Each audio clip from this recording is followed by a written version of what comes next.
Alrighty, guys, welcome back. It's your boy EQ. And up next, we have Drake's OVO is the weakest entourage in rap history.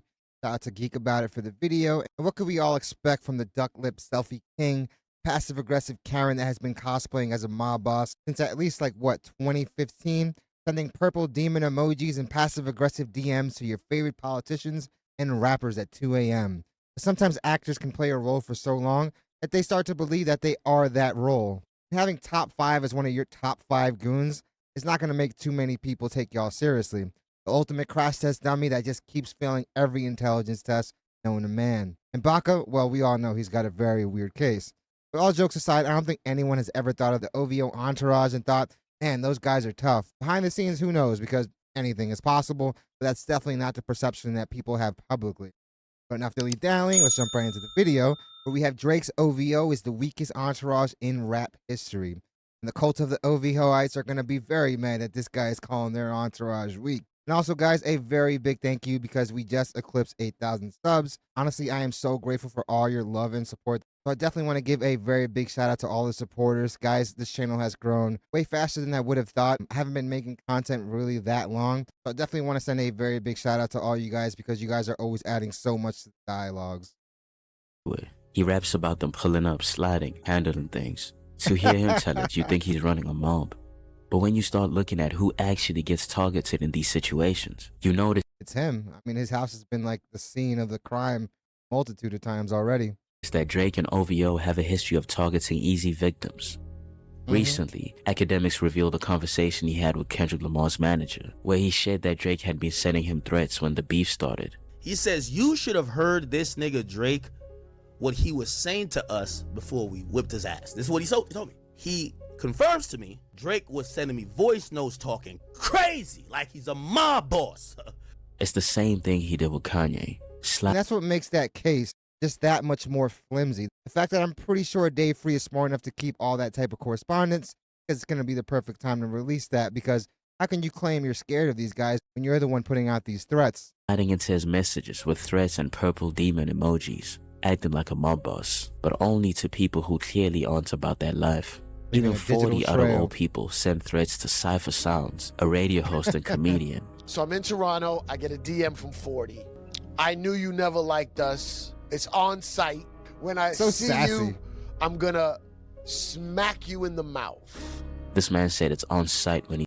Thing is, people get that type of money and they assume because they can call a few shots that makes them a mob boss. But if you take that money away, you basically take all those people away as well, because those people aren't going to be around for the free ski. He sees him. And Pusha called it out directly with OVO.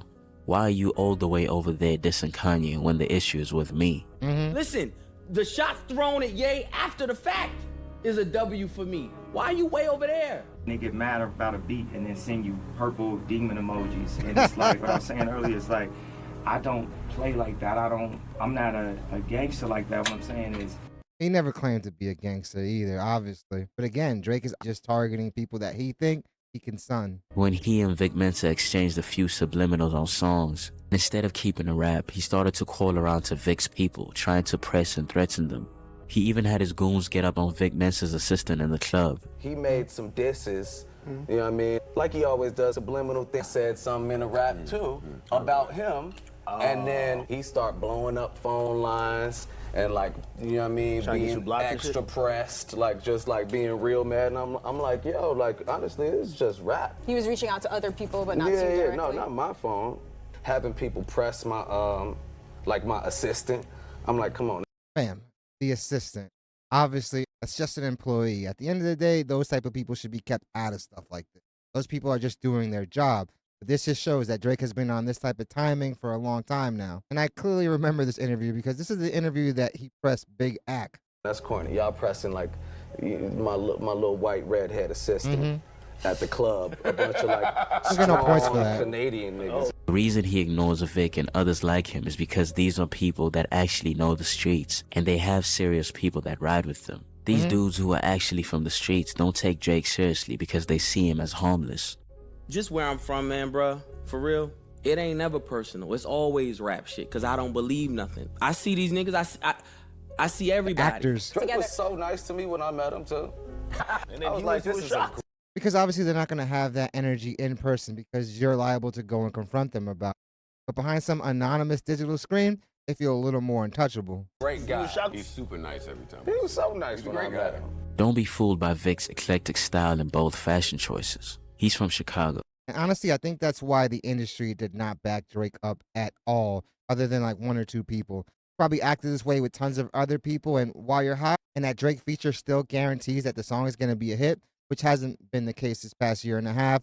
A lot of records that probably would have went off with just having Drake faded from the charts as quickly as they came on. And more of that type of evidence stems from the fact that, yeah, Drake hasn't had a #1 last longer than 1 week at #1 since 2018.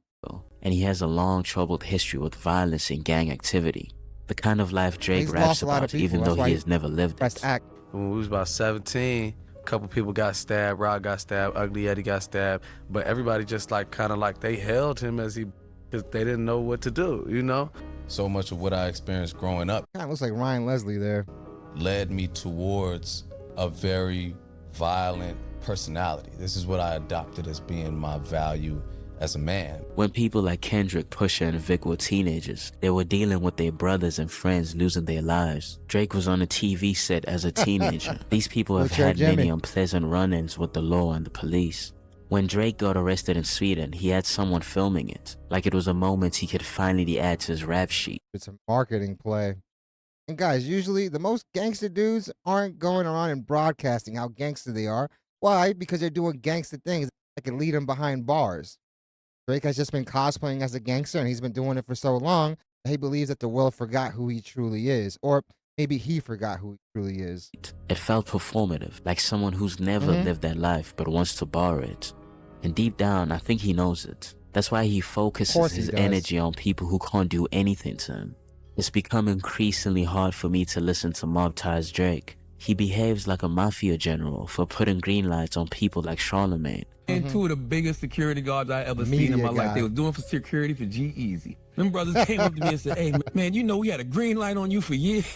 Oh, wow. We were told, when we see you, just do it.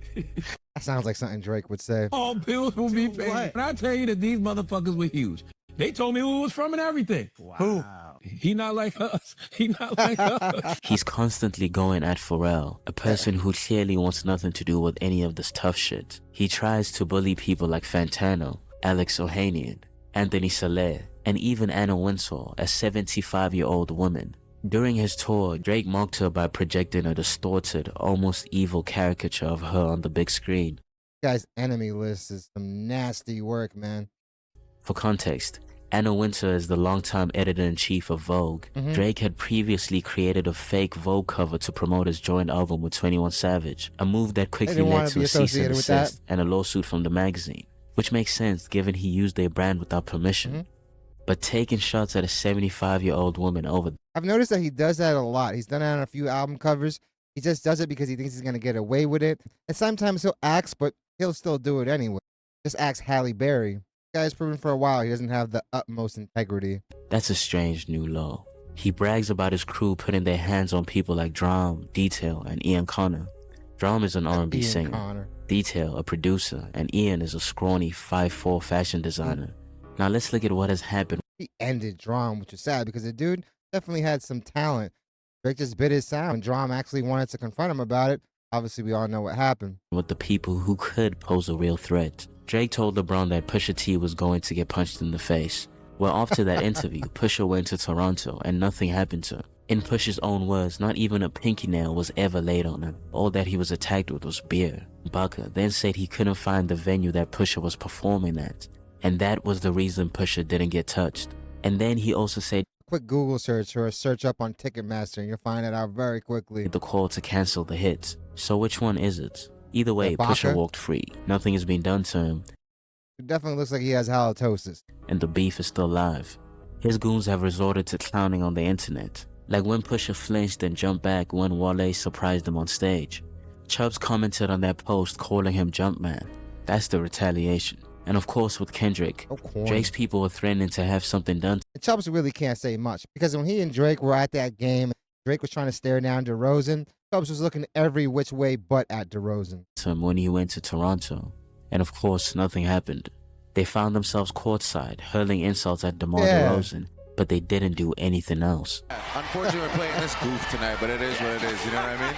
But all that standing at the game, the ice grilling the face, the mumbling under the breath, you a bitch. He went to the game and cut his eyes. Ooh, these are the duck lips of death. Oh, clown. It's safe to say that Drake's mafioso persona only works on helpless victims. Yeah, guys, it's obviously a fact that Drake is probably the most passive-aggressive rapper there ever was, honestly.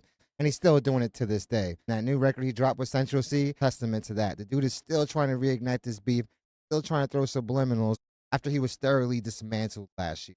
If he is so unbothered about this, just focus on making hits. Stop making everything about Kendrick Lamar.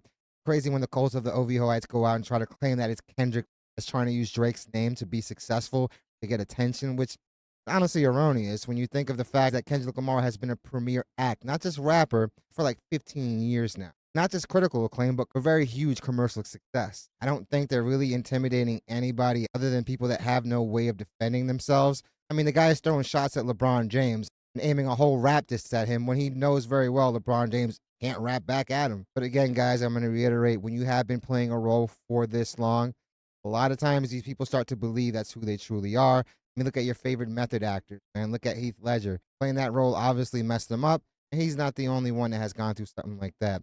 Obviously, Drake was never a gangster. We all saw him grow up in front of our eyes. It seems to be a petty Karen that honestly is suffering through arrested development. It's obviously a huge chip on his shoulder since the start of his career, because he definitely wasn't taken seriously at the start. And honestly, I feel like most of the current cult of the OVOites weren't even old enough to remember those days when he was wheelchair Jim. So definitely let me know what you guys think. Do you guys think that Drake believes he is that mob boss? Or do you guys think that he's fully aware that that's not who he really is? Definitely let me know what you guys think about that. Also, let me know how tough you guys think the OVO Entourage is. Definitely looking forward to what you guys have to say on that. Definitely hit the like and subscribe button, guys. It does the channel wonders. I really want to thank you guys so much for continuing to make this channel a part of your day.